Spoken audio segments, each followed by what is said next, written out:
सवाल ये है कि ज़कात किस पर फ़र्ज़ होती है। बहुत ही अच्छा सवाल है।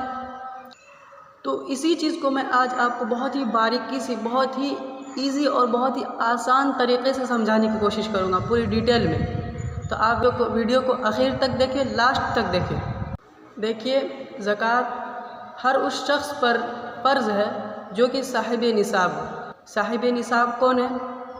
देखिए, शरीयत की नज़र में जब मैं आपको साहिब निसाब बोलूँ तो आपको ये समझना है कि वो शख्स की शरीयत की नज़र में मालदार है। ज़कात जो है वो मालदारों पर फ़र्ज़ किया गया है।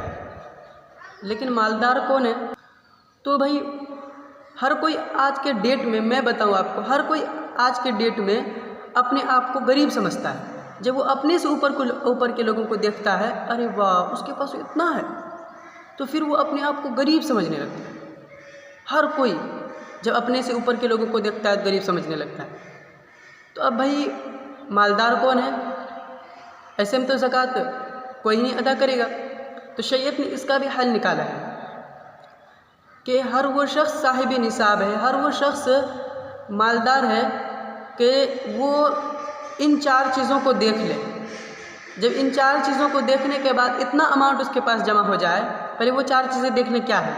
सोना हो अगर आप किसी के पास, चांदी या कैश या बैंक बैलेंस उसके पास हो, या फिर वो किसी भी चीज़ का बिजनेस कर रहा हो, किसी भी चीज़ का, तो वो जिस चीज़ का बिजनेस कर रहा है वो जो सामान है, उन 4 चीज़ों को मिला करके जो अमाउंट उसके पास हो रहा है, और वो इतना अमाउंट हो रहा है कि वो जिससे 52.5 तोला चांदी फ़रोख्त कर सकता है, ख़रीद सकता है, तो फिर उसके पास, उसके ऊपर ज़कात फ़र्ज़ हो जाएगी। जब आपने देख लिया कि आपको इतना माल या इतना अमाउंट हो आपके पास है कि आपके ऊपर ज़कात फ़र्ज़ है, तो अब आपको ज़कात देना किसको है, कैसे देना है और कितना देना है। देखिए, आपको ज़कात जो है, मान लीजिए आपके पास 1 लाख रुपए जमा हुए, तो आपको उसमें से 2.5% ज़कात देने हैं। 2.5% मतलब कि 1 लाख का 2,500 रुपये। इसी तरीके से आपके पास जितना भी माल जमा हो, तो आप देख ले उसमें से उसका 2.5% कितना रुपए होता है, तो आप उसी के हिसाब से ज़कात निकालें। और ज़कात दे किसको? देखिए, ज़कात जो है जो मोहताज हो, ज़रूरतमंद हो, ठीक, उसको देना है। और देखिए, अल्लाह ताला का इस पर भी वादा है कि बंदे तुम ज़कात दो, अल्लाह तुम्हारे माल को और बढ़ा देगा, और जो है अल्लाह तुम्हें और मालदार बना देगा। और ज़कात देने के जानते हैं आप फ़ायदे क्या हैं, बेनिफिट्स क्या है? कि ज़कात देने से माल की सफाई हो जाती है। जिस तरीके से हम इबादत के काम करते हैं तो हमारी बॉडी की सफाई हो जाती है, हम नमाज़ पढ़ते हैं, रोज़ा रखते हैं, तो हम गुनाहों से पाक साफ़ हो जाते हैं। इसी तरीके से ज़कात अदा करने से होता ये है कि माल की सफाई हो जाती है और माल एकदम पाक साफ़ हो जाता है, पाक शफ़ाफ़ हो जाता है, और उस माल को, फिर उस माल में आपको सुकून मिलेगा। आप अंदाज़ा कीजिएगा, सच बता रहा हूँ। एक और बात मैं आपको बताना चाहता हूँ, कुछ हट करके है, आप वीडियो छोड़ के ना जाएं।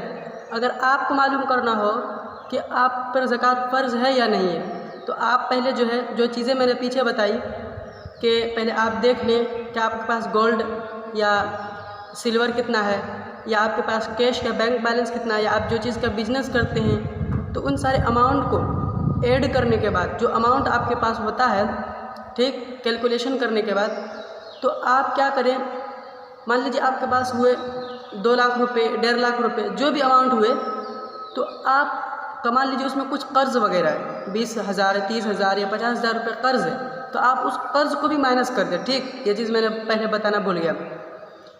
तो आप कर्ज़ वगैरह को माइनस कर दें। और मान लीजिए आपका कोई बिल्स वगैरह है, बिजली बिल आप अदा करते हैं, या हाउस बिल, आप घर का बिल अदा करते हैं, या टंकी का बिल आप अदा करते हैं, तो आप जिस भी चीज़ का बिल्स वगैरह अदा करते हैं, तो आप उस बिल्स को भी माइनस कर दें।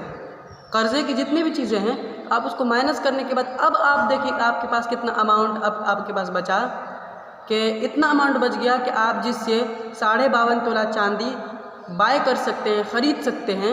तो अब आपके ऊपर क्या हो जाएगी, ज़कात फ़र्ज़ हो जाएगी। अब आपको उस अमाउंट में से जो 2.5% जो है ज़कात की जो मिक़दार है 2.5%, तो आप अब उसको, उसमें से आपको 2.5% ज़कात देने हैं। उम्मीद है कि आपको मैंने पूरी डिटेल में और अच्छे से, आसानी से समझाने की कोशिश की है। अगर फिर भी आपका कोई क्वेश्चन है, कोई सवाल है ज़कात से रिलेटेड, तो आप कमेंट बॉक्स में ज़रूर पूछें। मैं उसका रिप्लाई देने की ज़रूर कोशिश करूँगा। तो मुझे अपनी दुआओं में याद रखिए। अस्सलामु अलैकुम वरहमतुल्लाहि वबरकातुहू।